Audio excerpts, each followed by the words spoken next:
Egaa guyyaan har'aa Juulaayii 8 yookaan ji'a 7ffaa bara 2026 akka lakkoofsa faranjootattidha. Guyyaa har'aa oolmaa sharafa maallaqaa karaa gabaa gurraacha akkasumas karaa baankii daldala Itoophiyaa meeqaan sharafamaa akka oolee viidiyoo kana keessatti qabadhee isiniif dhiyaatteen jira. Kanneen akka Kaanaadaa doolaara, Yuuroo, Chaayinaa, Heewaan, Indiyaa, Rupii, Awustiraaliyaa doolaara, Paawundi sterlingii, Ameerikaa doolaara, Kuweet diinaara, Dubaay diraam, Suudiin kiroon, Israa'el shekel, Kaatar riyaal, Oomaan riyaal, Joordaan diinaar, Bahrain dinar, Saudi riyal kanneen kana fakkaatan meeqaan akka oolan viidiyoo kana keessatti waliin ilaalla. Nagaa Waaqayyoon dhuma keessaniif haa baay'atu. Kabajamoo jaallatamoo hordoftoota chaanaalii kana baga nagaadhaan gara chaanaalii kanaatti dhuftanii obboloonni chaanaalii kanaaf haaraa taatan chaanaaliin kun kan keessanii odeeffannoo sharafa maallaqaa yeroo yerootti irraa argattu subscribe gochuudhaan maatiinaaf ta'a. Maatiinaaf taatanii laayikii gochuudhaan koomentiidhaan na jajjabeessa obboloonni jirtan guddaa galatoomaa isiniin jedha. Kallattumaan gara odeeffannoo sharafa maallaqaa guyyaa har'aatti wal wajjin hadabarru tokkoffaarratti kan argannu Kaanaadaadha. Kaanaadaa doolaarri tokko 128 tuqaa saantiba 79 sharafamaa oolee jira karaa gabaa gurraacha. Akkasumas karaa baankii daldala Itoophiyaa Kaanaadaa doolaarri tokko 109 tuqaa saantiba 20 sharafamaa oolee jira. Inni itti aanu yuuroodha. Yuuroon tokko 208 tuqaa saantiba 23 sharafamaa oolee jira karaa gabaa gurraacha. Akkasumas karaa baankii daldala Itoophiyaa yuuroon tokko 180 tuqaa saantiba 92 sharafamaa oolee jira.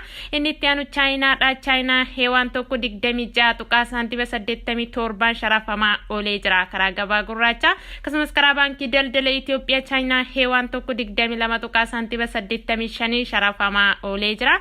Inni itti aanu Indiyaadha. Indiyaa Rupiin tokko tuqaa saantiba 91 sharafamaa oolee jira karaa gabaa gurraacha. Akkasumas karaa baankii daldala Itoophiyaa Indiyaa Rupiin tokko tuqaa saantiba 66 sharafamaa oolee jira. Inni itti aanu Awustiraaliyaadha. Awustiraaliyaa doolaarri tokko 126 tuqaa saantiba 35 sharafamaa oolee jira karaa gabaa gurraacha. Akkasumas karaa baankii daldala Itoophiyaa Awustiraaliyaa doolaarri tokko 107 tuqaa saantiba 89 sharafamaa oolee jira.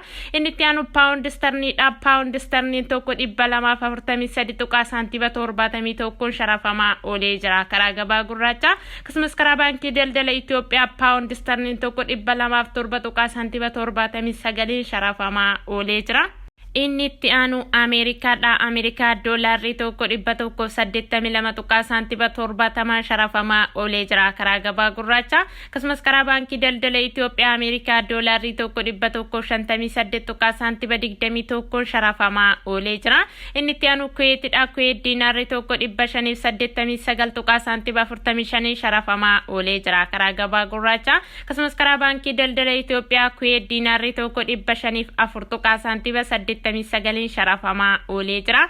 Inni itti aanu Dubaayidha. Dubaay diraamni tokko 49 tuqaa saantiba 74 sharafamaa oolee jira karaa gabaa gurraacha. Akkasumas karaa baankii daldala Itoophiyaa Dubaay diraamni tokko 43 tuqaa saantiba 08 sharafamaa oolee jira. Inni itti aanu Suudiinidha. Suudiin kirooniin tokko 18 tuqaa saantiba 82 sharafamaa oolee jira karaa gabaa gurraacha. Akkasumas karaa baankii daldala Itoophiyaa Suudiin kirooniin tokko 16 tuqaa saantiba 08 sharafamaa oolee jira.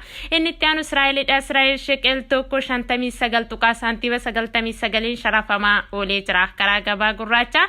Inni itti aanu Kaataridha. Kaatar riyaalli tokko 48 tuqaa saantiba 01 sharafamaa oolee jira karaa gabaa gurraacha. Inni itti aanu Oomaanidha. Oomaan riyaalli tokko 475 tuqaa saantiba 10 sharafamaa oolee jira karaa gabaa gurraacha. Inni itti aanu Joordaanidha. Joordaan diinaarri tokko 257 tuqaa saantiba 71 sharafamaa oolee jira karaa gabaa gurraacha. Inni itti aanu Bahrainidha. Bahrain diinaarri tokko 484 tuqaa saantiba 58 sharafamaa oolee jira karaa gabaa gurraacha.